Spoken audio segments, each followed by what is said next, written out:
the beginning of January, I started this Instagram carousel series called Drafting Diaries, where I wanted to share real updates about my writing process, about how things are progressing with my novel, and anything tangentially related to it. You know, I basically wanted to counter this whole performative productivity thing that we see going on. But when I had to post that I wrote nothing, like basically zero, for 6 out of 7 days in a week, I felt like a failure. Like I was proving everyone right who had ever said that if you wanted it enough, you would find the time for it. 6 days of nothing and 1 day with a little bit of writing. I felt this wave of guilt and shame. Like I was just failing publicly. But here's the thing, I do want it. I do want to write books. I do want to publish books eventually. But life isn't that tidy. I have a body that doesn't cooperate. I have a family that needs me. I have a routine that got completely thrown out the window. And a life that just doesn't pause for my creativity. So today I wanted to talk about something we don't talk about enough. I wanted to talk about how to keep creating when life gets hard. Not just this push through kind of approach and the hustle mindset that we get preached about, but rather how creativity actually survives and adapts to the hard season that you might be in. The real, the messy, sustainable stuff that can help us stay creative. There's a lot of advice about creativity out there that only really works in calm weather. Things like, if you really wanted it, you'd find the time, which I absolutely despise. Like, it gets under my skin because that shows no understanding or appreciation for reality, for life, and for how things can just keep going off track. Things like real writers write every day no matter what. You know, thanks, Stephen King. Just push through. Lowering your standards means giving up. And protect your writing time at all costs. These are words that I've said to myself too, and I've probably said on video, I don't know, but I've had to eat my own words because sometimes at all costs just costs far too much. I know this is a choice and it's my choice, but the approach doesn't always show compassion, and it doesn't show compassion for the things you're giving up. Also, this advice assumes that everybody has the same resources, the same energy, the same health, the same stability, the same support system, the same baseline, and that's just not reality. I've lived with chronic illnesses for the last 8 years or so. My energy levels, my pain levels fluctuate from day to day, from hour to hour. Some days are calm, some days are easy, some days I can cope. Some days are storms, and no amount of motivation will fix that.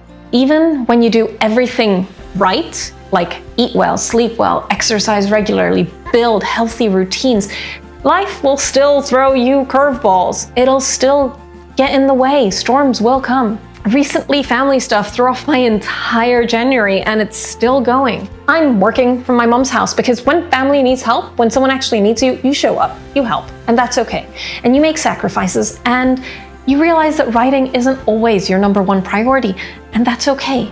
Add post-holiday exhaustion and the guilt of not showing up for your creativity, or any other struggles you're having, any other fears or thoughts you have into the mix, and you end up with what feels like a Category 5 hurricane in your head. You're left stuck in a rigid system that you keep trying to keep afloat in unpredictable weather, and weather it's not built for. And you end up feeling like your lack of discipline is just the problem, when in fact it's not. When the question you should be asking isn't, how do I force myself to create in these difficult circumstances? Instead, it should be, how do I adapt my creativity to the life I actually have? The goal isn't to completely prevent chaos, because chaos is gonna happen. The goal is to learn to create even during chaos. This isn't really a new problem. Some of the writers we admire most have learned to create under circumstances that are less than ideal. Take Octavia Butler, for example, who wrote while working exhausting day jobs. She wrote in fragments, mornings, nights, lunch breaks. She carried notebooks around, and she captured ideas when she couldn't sit down and draft. She didn't wait for ideal conditions. She built a modular creative life. Ursula K. Le Guin, for example, whose routine I followed for my experiment last month, and I'm going to leave that linked up here for you. She wrote while raising children, while doing housework, while living a full domestic life.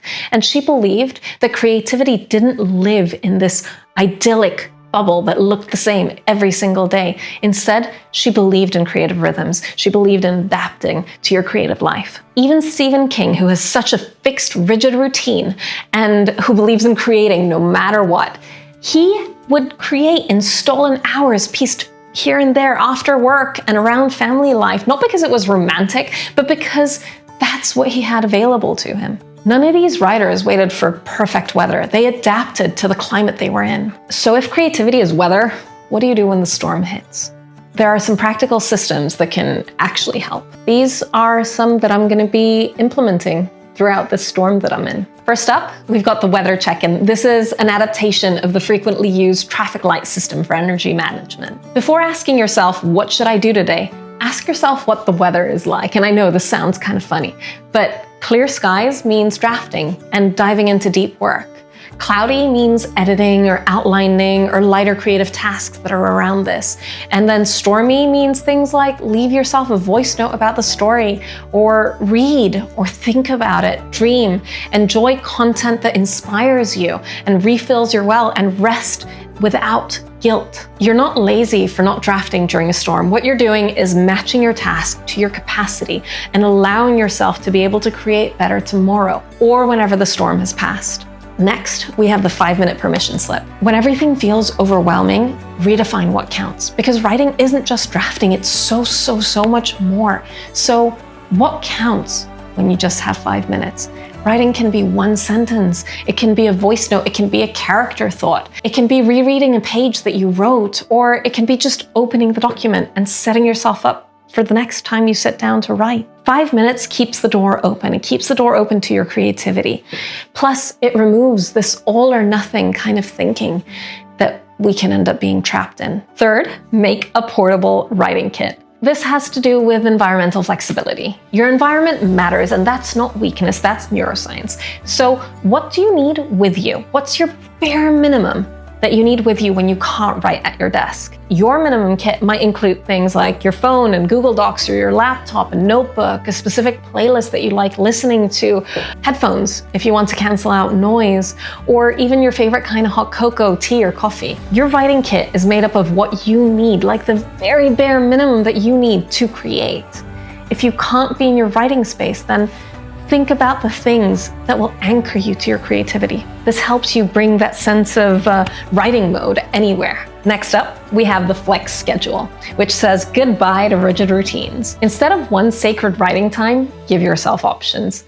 Don't say, I'm gonna write from 9 to 11 every day because that's my optimal writing window. Perfect. That's a very rigid approach, and that might not work because life will get in the way. And then when you don't write from 9 to 11 that day, you're like, oops, day's wasted, day's gone, I can't write today. No, instead, add a few slots into your calendar, things that are potential writing windows. Maybe one in the morning, one around lunch, one in the evening or afternoon, whatever works for you. And just make the most of whichever one is available. Seize that moment. I also love the concept of asynchronous accountability.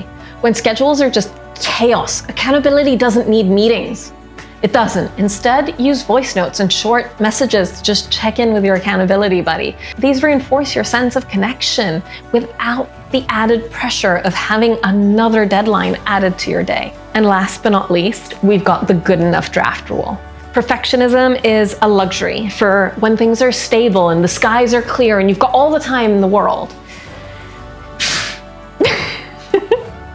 When things are hard during these chaotic seasons, messy and done beats perfect and imaginary every single time. So instead, make imperfect progress. Write it as a crummy first draft and just get it done. Take steps in the right direction. Also, I thought it might be helpful, so I created a free downloadable PDF that you're going to find down below. In it, you're going to find all of these tools and systems and a few more that can help you weather through some of these tough storms. But remember, these tools and systems aren't about, making productivity the be-all and end-all. They're about staying connected to your creativity even when you feel like you can't produce, even when conditions aren't perfect, even when things are hard. There's a difference. And listen, sometimes the weather is so bad that there's just no way you can produce anything. And that's fine. That's perfectly okay. These systems are for when you want to keep a hand on the thread ever so lightly and just keep creating ever so softly. They're not for forcing yourself. I still struggle. I struggle with this every day. I struggle with not being at my desk. I've barely written anything this week. And I still feel weird posting 0 words as progress publicly. I haven't solved this. Really, I haven't. But these are tools that I'm going to be leaning on. And I hope that they may help you too. So I'm learning. I'm learning that commitment isn't just measured in output alone.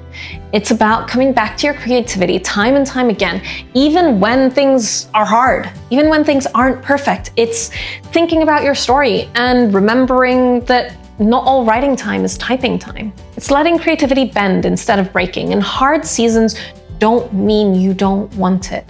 It just means that life got louder. So some days are clear skies, some days are overcast, some days are storms, and some storms last way too long, but that's okay. Just because you're stuck in a winter doesn't mean the spring isn't coming and that the storm isn't gonna end. So if you're in a storm right now, you're not failing.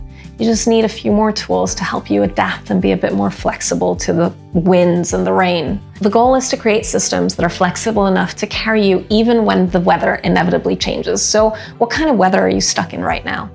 I'd love to know. You don't have to work through this alone. Ironically, next week, I'm gonna be trying Stephen King's Write No Matter What routine for 7 days. Even though I'm in the middle of a storm, it's gonna be absolute chaos. So subscribe so you don't miss it. And if you wanna learn more about this, I'm gonna leave a video linked here for creative seasons and how your creative energy fluctuates as you move from winter to spring to summer to autumn.